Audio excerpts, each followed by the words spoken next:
Good afternoon, everyone. I'm so happy to have you all join me again today, and we are going to be working on another page in our fall journal. This is Bev from Art by Bedell, and today's page we have the crows and the corn. I do believe that somebody had the responsibility of putting the scarecrow out and didn't do it, and so now the crows are just eating up all the corn. This is the page that I have done in my journal, and it's on a 8.5 by 11 coffee stained paper that I folded vertically. So it's tall instead of wider. And I have our corn that I have sketched, and then I have a crow or blackbird, whatever you want to call him. To me, he's going to be a crow. And he's going to be in our corn. And then I have the crow's mate, and she's wearing her crown. Excuse my hands, I've been working and I've got gold rub-on all over them. So these are the pieces that we will be working with today. Oh, and one more piece. We have the single piece of corn here. So this is what I had sketched for this project. In our big journal page, you will see the big stalk of corn and both of the birds. And then I put a ruffle on it that I had stitched with a zigzag stitch, and it's a fabric ruffle to extend it a little bit because I wanted something to be backed on the corn and the bird's head where it sticks out a little bit. And besides, it looks really darn cute. And I layered some of this ribbon again that I had got from Dollar Tree.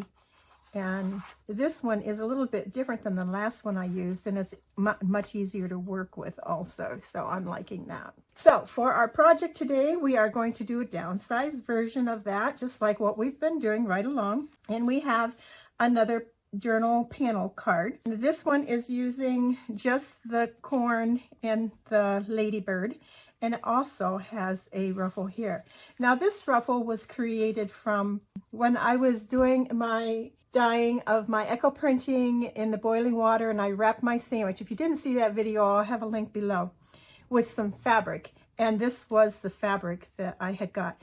It's ruffled up so you really can't see, but there are a little bit of fern print in there. When it all dried up, it did show a little bit, but that's where the ruffle came from, the fabric for that. So let's get busy and make this. So we have what we have been starting with all along is our brown cardstock that I have torn down to make it the appropriate size that I needed for our projects. And I don't believe I've been given it any measurements. It's approximately 4 to 4.5 to 5.5 to 6. It varies. Each one of them will be a little different because I don't measure. I just take my paper and I tear.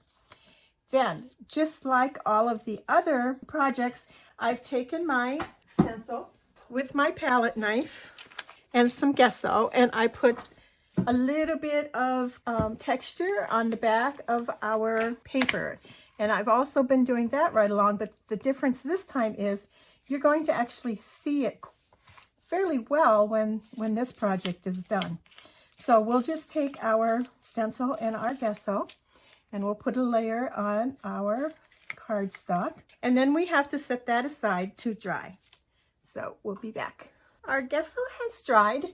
And what we're going to do is we're going to take a piece of this ribbon that, like I said, I had got at Dollar Tree, and cut it down to a little bit bigger than our cardstock. Then when we go sew it, we have a little bit of wiggle room with it, and we can cut off the excess after we've got it sewn on. So we'll leave that like that. There's a piece of paper that has some texture on it, and I have gone around the outside edge with some black ink. And for my next step, I have a piece of sheet music that I had coffee stained with a stencil. And this was all done on Labor Day weekend. And we're going to take and just tear down the edge of this and get a strip that will fit inside our little band that we have there. So we'll just kind of eye that up and tear another strip down. Have it be about so big. I'm going to leave a border all the way around. And it's about approximately the same size of a border there. It doesn't matter. You can have your piece be whatever size you want.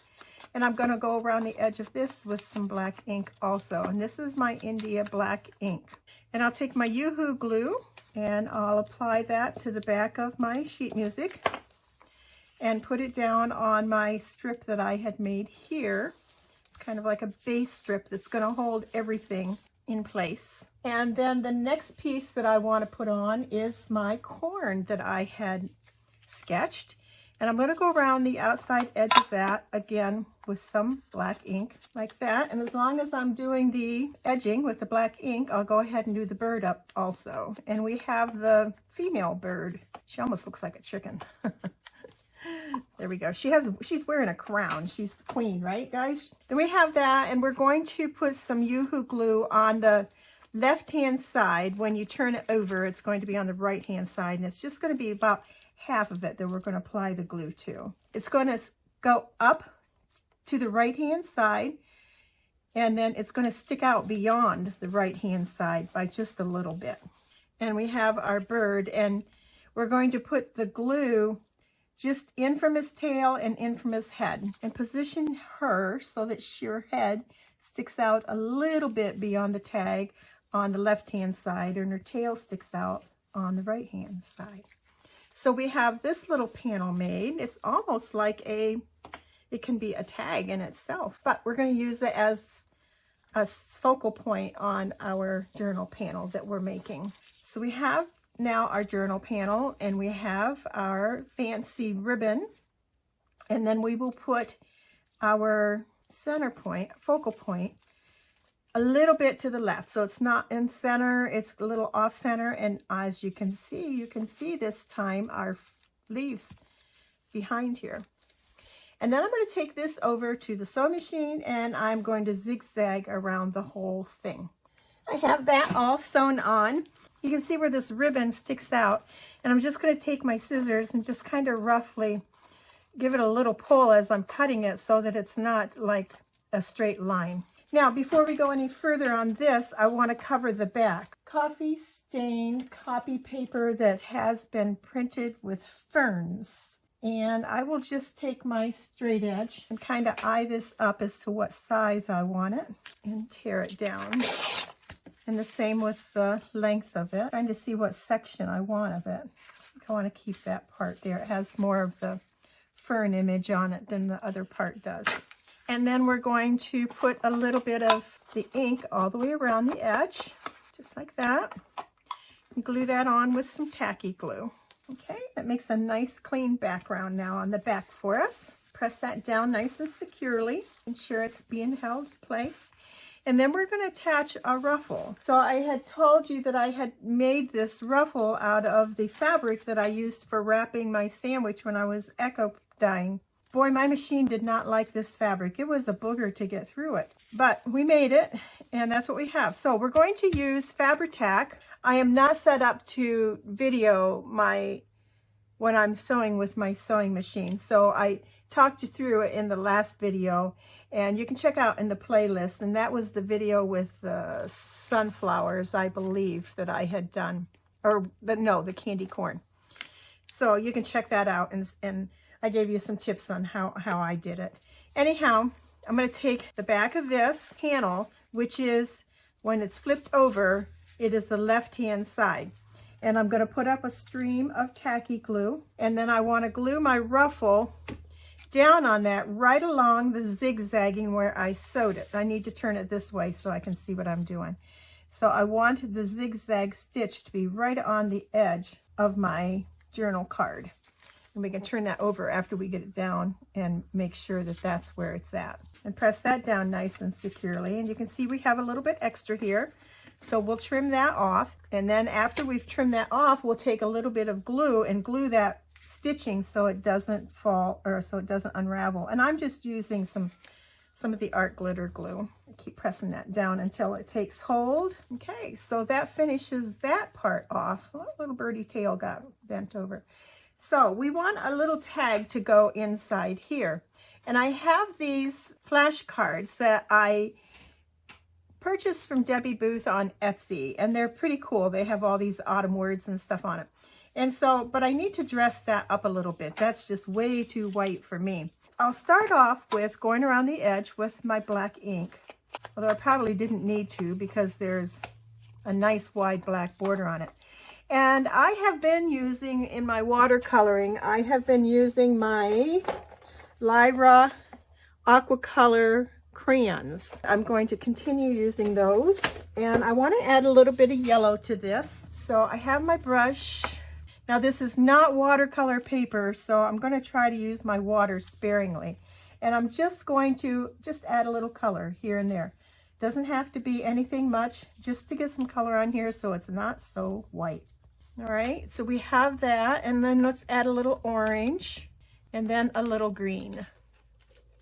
There, that looks good to me. So I'm going to dry this, and then I'm going to do the back side the same.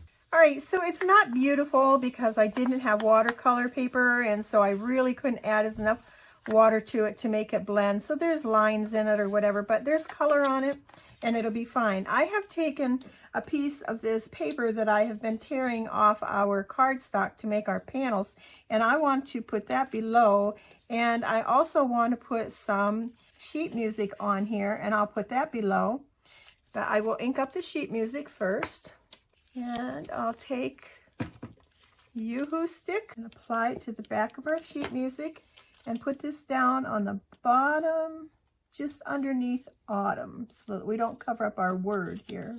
And then we'll glue this in place too. But before we do that, let's go out over the edge of it like we've been doing with our antique gold rub-on. And I wonder why my hands are covered in rub-on today. It's because that's what I've been doing. And then we'll take some glue and we're going to glue this down right on the bottom of our card here, just like that. There we go. That's pretty.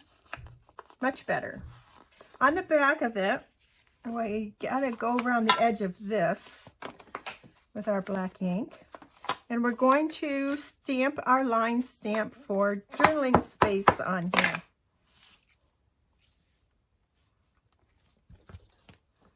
That makes the colors look better. So our tag that we have, our journaling tag, will fit inside here like this. And that's a little bit snug. It'll be okay, I think. Actually, I could probably trim down a little bit of this black here, the black border. Take about half of that black border off, and that might be just enough on each side to make it in and out just a little bit better. Yep. So on this side of our tag, I want to take a little bit of this ruffle and attach it to it so that we have like a paper tab, a page tab, like that. And do I want to fold it over? No, I'm just going to glue it down. So I'll take our fabric fusion and right across the zigzag where I stitched, I dotted some of this glue on there, and then half on, half off the tag here, we will attach our little page tab. And that makes a cute little page tab. So now we have a tag for inside our little tuck spot on the front of our journal card. It still is snug. There we go. You just have to do it just right, but it'll fit. That's pretty cool. And then on the back, we have journaling room on the back. So that completes our project for today, guys. Hope you enjoyed this, that you'll come back again tomorrow or the next day for our next video on our projects in our fall journal. If you've been missing out on any, there'll be a playlist listed below. You can check it out and catch up. So thanks for watching. You have a wonderful day, and we shall see you again soon. Bye now.